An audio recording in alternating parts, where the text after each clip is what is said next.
Hello, good evening everyone, welcome back to my channel Sushna blog থেকে আমি রায়। আশা করি তোমরা সবাই ভালো আছো। তোমাদের ভালোবাসা, আশীর্বাদ আর ভগবানের আশীর্বাদ মাথায় নিয়ে আমি বিন্দাস আছি। এখন অলমোস্ট কটা বাজে রুটি? ওই 6:45 মতন বাজে। এখন বেরোচ্ছি। আজকে সকাল থেকে ব্লগটা কন্টিনিউ করিনি, ভাবলাম বেরিয়েই একবারে ব্লগটা কন্টিনিউ করবো যখন বাড়ি যাব। তো চলো, অলরেডি অনেক লেট। আজকে রুটি যেতে পারবে না, ও একটু বিজি আছে ওর অফিসের কাজে। তো আজকে আমাকে একাই যেতে হবে। আর আমি 2 সপ্তাহ ধরে এখানে আইব্রো করবো দেখে আইব্রো করিনি, তো আমাকে এখন আইব্রো করে তারপর যেতে হবে, যার জন্য এখান থেকে আমাকে হেঁটে হেঁটে সাউন্সে যেতে হবে। আর আমি এখানে চালাতে করাই না। তো চলো বেরোই, এখন বকবক করলে লেট হয়ে যাবে। তোমাদের সাথে রাস্তায় যেতে যেতে কথা বলছি, চলো। এই পৌঁছালাম স্যালনটার সামনে। জানি না কেমন ভিড় আছে, একটু তো তাড়া আছে, তবে অনেক দিন ধরেই অপেক্ষা করছিলাম, তো আজকে যাই হোক থ্রেডিংটা করিয়ে যেতেই হবে। রুডিদের বাড়ি থেকে খুব একটা দূরে না, মিনিট 5-এরই হাঁটা পথ। আজ হাঁটাটা যেন মালুমই লাগলো না। ওই যে মেয়েটি হাঁটছে সামনে, ওটাই। তবে ভেতরে গিয়ে দেখি কি পরিস্থিতি হয়ে আছে।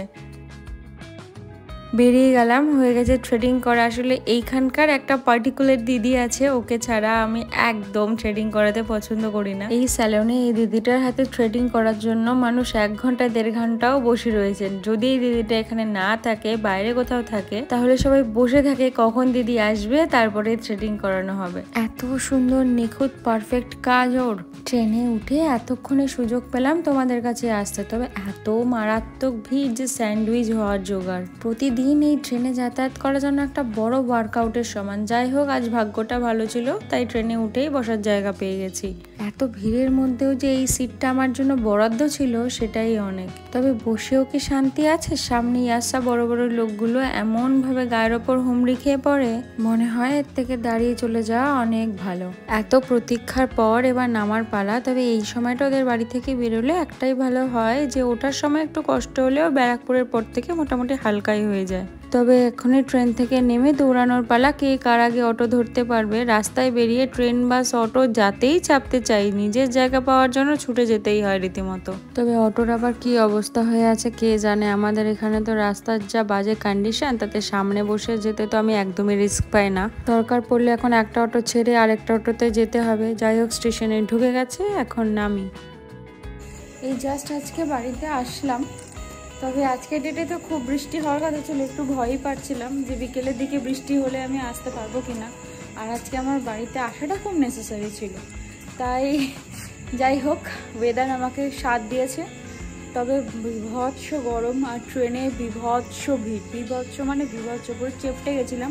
তবে একটা ভাগ্য ভালো যে বসার জায়গা পেয়ে গেছিলাম, এটাই যা।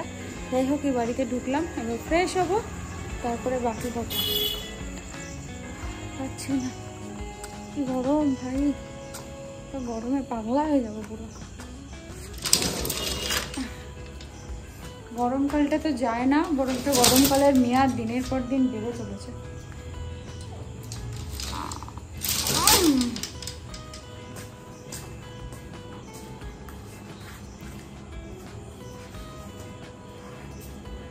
বাড়ি ঢুকে আমি এতটুকু সময় নষ্ট করি না, কারণ একে তো যুদ্ধ করে আসি, ঘেমে নিয়ে একাকার কাণ্ড হয়ে থাকে। একটু ঠান্ডা জলটা যখন গায়ে পড়ে না, উফ কি যে শান্তি লাগে। তারপর ফ্যান ছেড়ে আমার শান্তির জায়গায় একবার যখন শুই, আর কি বলবো তোমাদের, চোখটা যেন আর খুলে রাখতে পারি না।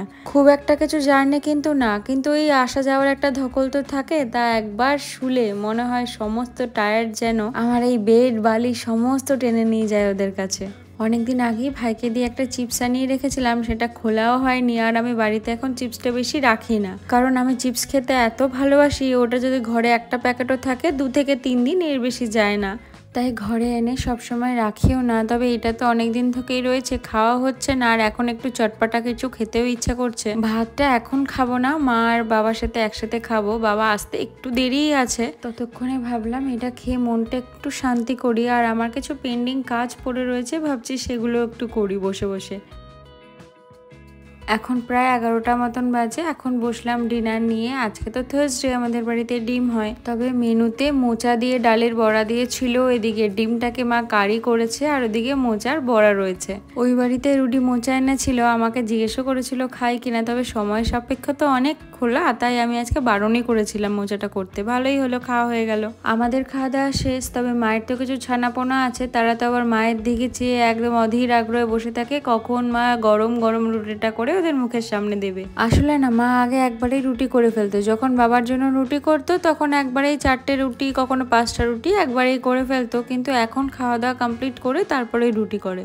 নচেত এতগুলো রুটি করে খেতে খেতে মায়ের অনেকটা সময় হয়ে যায়। আর বাবা তো মোটামুটি খেতে বসেই পড়ে, আমি মায়ের জন্য অপেক্ষা করি। যেদিন আগে খেয়ে নিই সেদিন আলাদা ব্যাপার, কখনো কখনো একটু আমার কাজের জন্য দেরি হয়ে যায়, তখন আমি ওয়েট করি মা কখন আসবে তখন খাবো। তবে এত কিছুর জন্য না, মা তার ছানাদের গরম রুটি খাওয়াবে বলেই দেরি করে এখন রুটিটা বানায়। হয়ে গেল তোর খাওয়া? হয়ে গেল? আচ্ছা, শুধু রুটি দিয়েছিল? ব্যাস, ওর খাওয়ার অনেক আটঘাট আছে, ও তো আবার দুধ ছাড়া রুটি খায় না। এই খা, গরম গরম যে তোর জন্য রুটি বানিয়ে দিল, রুটিটা খা রে। তা কি করে দেখো, ওর জন্য এই যে রুটি বানিয়ে দিয়েছে, গরম গরম রুটি। এই যে দুধ দিয়ে অন্যান্য দিন দেয়, আজকে দুধ দিয়ে দেয়নি, তাই ও খায়নি, চলে গেল। জানি পূর্ণিমা তো এখন নেই, তাহলে চারটা এত সুন্দর কেন মা? পূর্ণিমা তো এখন নেই, কোথায়? হ্যাঁ তাই তো, বাবা অনেকদিন পর গুনে গুনে। এখান থেকে মনে হয় কিছু একটা গেছে, কি সুন্দর ইসে, মানে কোন দিন? কালকেই ছিল, আমরা বেরিয়েছিলাম রাত্রিবেলা, কি সুন্দর লাগছিল আকাশটা, আর আমি সেই ছবিটা তুলেও ছিলাম।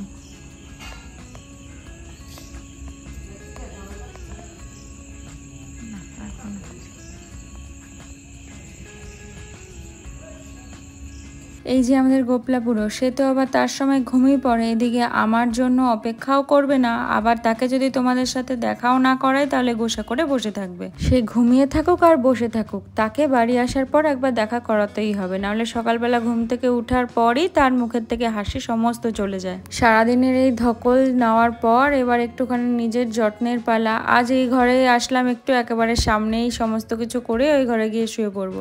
আজ তো আর চুলে সেরাম দেওয়ার ব্যাপার নেই, চুলটার খুব বাজে অবস্থা। আমার যে কেন এত অয়েলি স্ক্যাল্প আমি জানি না, শীত গ্রীষ্ম বর্ষা যাই হয়ে যাক না কেন আমাকে একদিন পর একদিন শ্যাম্পু করতেই হবে, নচেত আমাকে দেখলে মনে হবে মাথায় 100 মণ তেল লাগিয়ে আমি বসে আছি।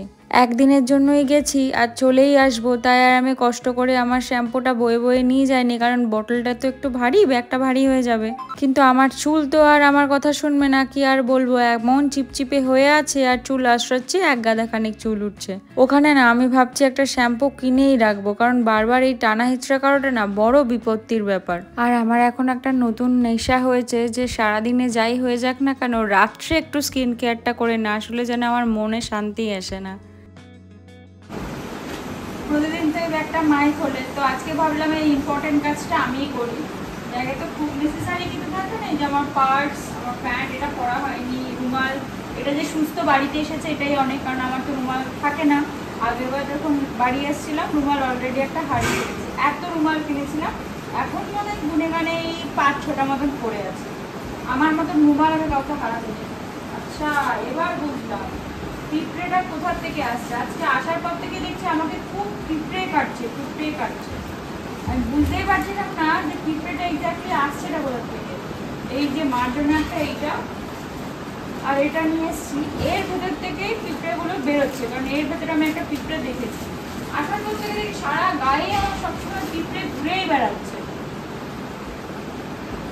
আর এই যে ছাতা নিয়ে গেছিলাম, যেটা কোনো কাজে লাগেনি, এখন ছাতাটা ক্যারি করছি। আমি যে ছাতা, আমার যে কত ছাতা হারিয়েছে, মহেন্দ্র দত্ত থেকে ছাতা কিনেছিলাম সেটা হারিয়েছে, লাস্টে আমি ঠিক করেছি সিপালের ছাতা 2টো হারিয়েছে, তারপর আমি ঠিক করেছি ছাতা রেগুলার ইউজ করি।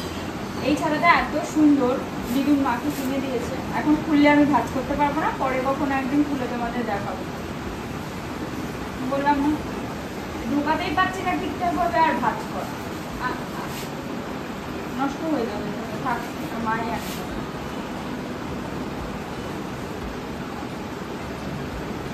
উল্টো দিক করে ঢোকা বুদ্ধি। যদিও এটা উল্টো দিক করে ঢোকানোর মতন ব্যাপার না, কিন্তু কিছু করার নেই, এইভাবে ঢোকাতে হবে, কারণ ওইভাবে আমি কাজ করতে পারছি না।